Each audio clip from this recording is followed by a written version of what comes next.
درود گرم و جوشان ما را بپذیرید همزبانان همزمان دور و نزدیک، هواداران کلام ناب فارسی دری تاجیکی.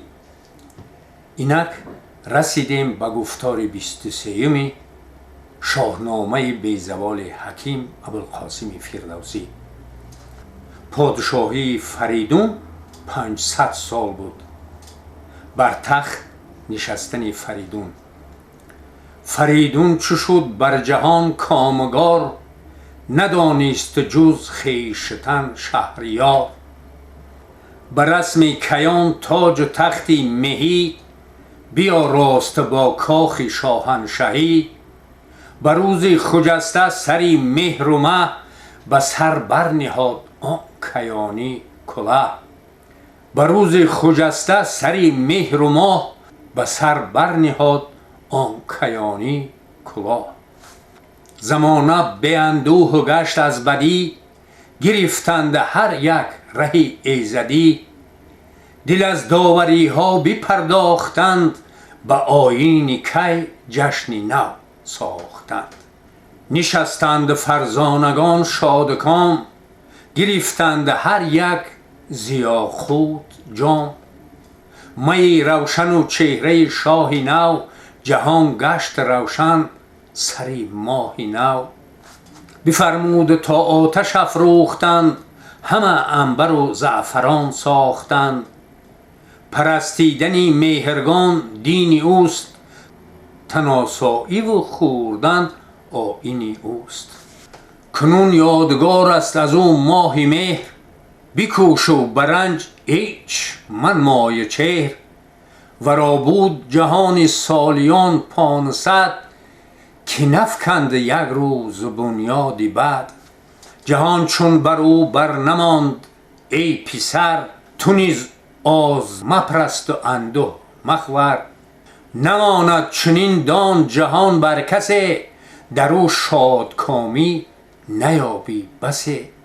فرانک نه آگاه بود زین نهان، که فرزند او شاه شد بر جهان. ز ضحاک شد تخت شاهی تهی، سر آمد بر او روزگار مهی. پس آگاهی آمد ز فرخ پسر، به مادر که فرزند شد تاجور. نیایش کنان شد سر و تن بشست، به پیش جهاندار آمد نخست. نهاد آن سرش پست بر خاک بر، همه خواند نفرین به ضحاک بر. همه آفرین خواند بر کردگار، بر آن شادمان گردش روزگار. از آن پس هر آن کس که بودش نیاز، همه داشت روزی بد خویش راز. نهانش نوا کرد و کس را نگفت، همان راز او داشت اندر نهفت. یکی هفته زین گونه بخشیده چیز، چنان شد که درویش نشناخت نیز. دیگر هفته مر بزم را کرد ساز، مهانی که بودند گردن فراز.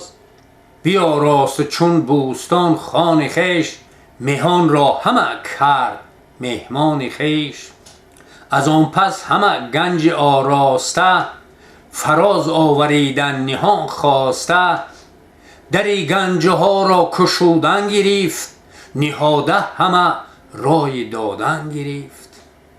گشادن در گنج را گاه دید، درم خوار شد چون پسر شاه دید.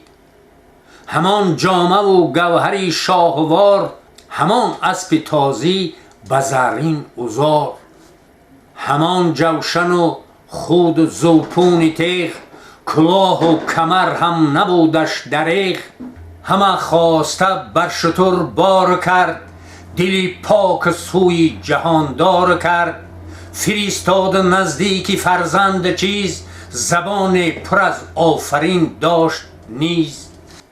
چون خواسته دید شاه زمین، بپذرفت و بر ما کرد آفرین. بزرگان لشکر چو بشناختند، بر شهریار جهان تاختند.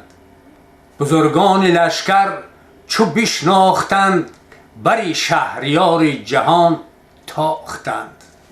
که شاهی پیروز و یزدان شناس، ستایش مرو را و زی اوی است سپاس. چنین روز روزت فزون باد و بخت، بداندیشگان را نگون باد و بخت. تو را باد پیروزی از آسمان، مبادا بجز داد و نیکی گمان. وز این پس جهان دیدگان پیش شاه، ز هر گوشه برگرفتند راه. هم از زر و گوهر برآمیختند، به تختی سپهبد فرو ریختند. همان مهتران از همه کشورش، بدان خرمی صف زده بر درش.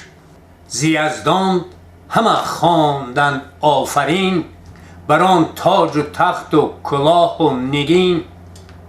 همه دست برداشته با آسمان، همه خواندندی به نیکی گمان. که جاوید بادا چنین روزگار، برومند بادا چنین شهریار. وز آن پس فریدون بگردی جهان، بگردید و دید آشکار و نهان. هر آن چیز کز راه بیداد دید، هر آن بوم و بر کان نه آباد دید. به نیکی ببست او در و دستی بد، چنان کز رهی شهریاران سزد. بیاراست و گیتی بسانی بهشت، به جای گیا سرو و گلبن بکشت. ز آمل گذر سوی تمیشه کرد، نشست اندر آن نامور بیشه کرد. کجا کز جهان کو سخانی همه، جز این نام و نیزش ندانی همه.